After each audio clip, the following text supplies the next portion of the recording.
राहुल गांधी जी को जिस तरह से तंग किया जा रहा था, हालांकि सारे ही विपक्ष में जितने लोग हैं किसी ना किसी तरीके से लोग तो तंग कर ही रहे। केस चलता रहेगा, पर सुप्रीम कोर्ट ने जो संज्ञान लिया है कि पनिशमेंट एंड द जजमेंट, उसमें कहीं ना कहीं विरोधाभास है। It is very important that we have people who speak the truth coming back to the Lok Sabha. ये तो स्टे हुआ है, अब उसी पर लोग जश्न मना रहे हैं। ये फाइनल डिसीजन नहीं है, फाइनल डिसीजन आने दीजिए। कल तो एक ऐतिहासिक दिन रहा, अच्छा काफी अच्छा दिन रहा। जो न्यायालय का जो फैसला है उसका हम लोग स्वागत करते हैं और न्याय की जीत है। और हमको लगता है कि राहुल गांधी जी को जिस तरह से तंग किया जा रहा था, हालांकि सारे ही विपक्ष में जितने लोग हैं किसी ना किसी तरीके से लोग तो तंग कर ही रहे, लेकिन लड़ने पर ही जीत होती है। तो जो लड़ेगा वो जीतेगा, जो लड़ेगा वो हारेगा। ट्रायल कोर्ट्स में उनका मामला चलेगा ही, पर जो क्वांटम ऑफ पनिशमेंट दिया गया है और जो कन्विक्शन हुआ है उस पर बहुत गहरा सवाल कि सुप्रीम कोर्ट ने उठाया है और उसको स्टे किया है। That sends a very strong message कि आप लोग जजमेंट जो कर रहे हैं, जजमेंट किस आधार पे कर रहे हैं, किस आधार पे आप पनिशमेंट डिसाइड कर रहे हैं। तो उसका संज्ञान लेते हुए अब डिस्ट्रिक्ट कोर्ट्स और कोर्ट्स क्या करते हैं और सूरत कोर्ट क्या करता है, वो निर्णय अब उनके अंतर्गत आएगा। तो कोई भी यहाँ पे ये नहीं क्लेम कर रहा है कि सारे केसेस हट गए हैं।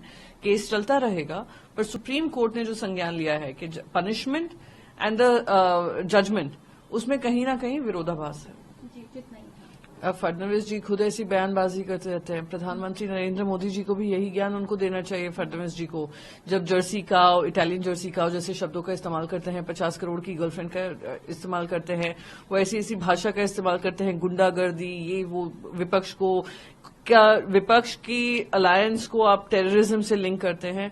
मैं उम्मीद करती हूं जो उन्होंने कहा है और जो सुप्रीम कोर्ट ने राहुल गांधी जी को लेकर टिप्पणी की है, वो खुद अपने जीवन में प्रधानमंत्री भी अपनाएंगे। I think it is an appropriate order.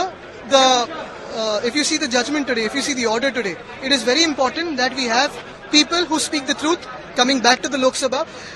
Politics of hate, politics of vengeance will not win in this country, and we support this order. Supreme Court has also slammed the district court which has passed the order. How do you see that? No, I won't go between the two courts. I don't want to get stuck in that. But what I see is it's a fair order. It is important to for our democracy to be upheld. Find a blow to the Modi government.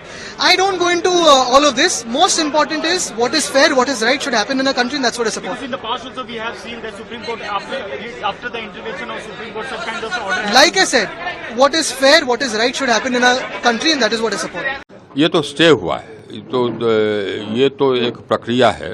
अमूमन आप जाएंगे किसी higher court में तो lower court का जो conviction है वो तो स्टेड हो जाता है जब तक कि सुनवाई नहीं होती। यही है, यही हुआ है, अब उसी पर लोग जश्न मना रहे हैं। ये फाइनल डिसीजन नहीं है, फाइनल डिसीजन आने दीजिए।